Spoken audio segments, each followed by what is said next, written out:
So we see that Psalms 103 is a psalm of David, one of the ones that he put together. And this is one of his great ones about praising God and seeking blessings from God, and how God is merciful to those who follow him.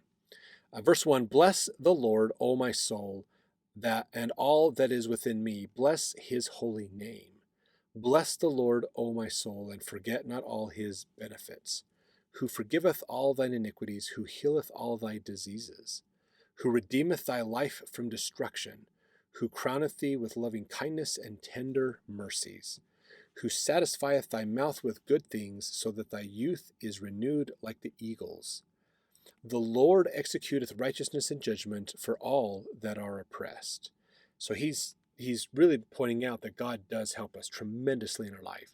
He makes a huge difference in everything that we do in our life. And he can really help us in all aspects of our life too. So verse 7, he made known his ways unto Moses, his acts unto the children of Israel. The Lord is merciful and gracious, slow to anger, and plenteous in mercy. He will not always chide, neither will he keep his anger forever. He hath not dealt with us after our sins, nor rewarded us according to our iniquities. For as the heaven is high above the earth, so great is his mercy toward them that fear him. As far as the east is from the west, so far hath he removed our transgressions from us.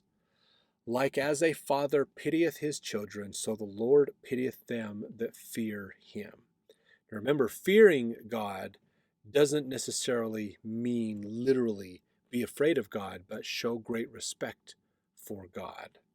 So as we respect him, treat him properly, work with him, he has more pity and is willing to work with us. Verse 14, for he knoweth our frame, he remembereth that we are dust. As for man, his days are as grass, as a flower of the field, so he flourisheth.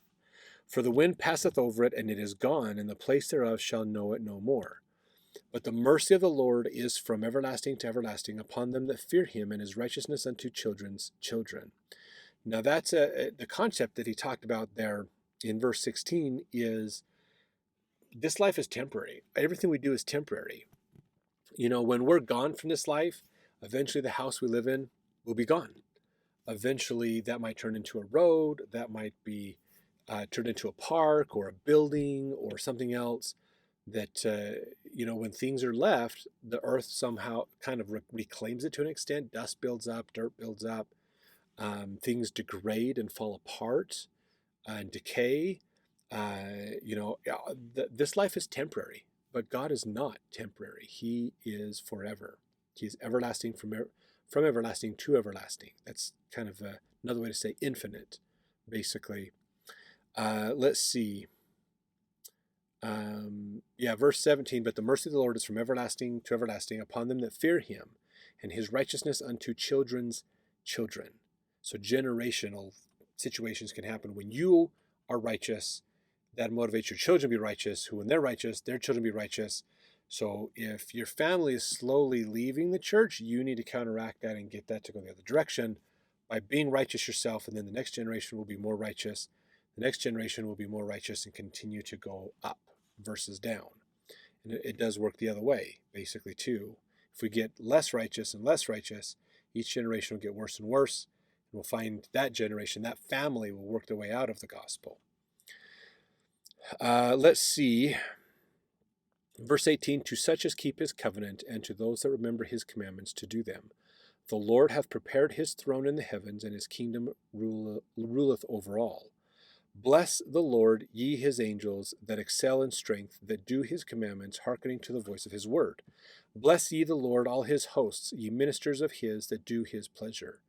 Bless the Lord, all his works, in all places of his dominion. Bless the Lord, O my soul. So as we keep the commandments, God will help us and prosper us and take care of us, basically. So let's jump over to our next psalm as we're continuing on.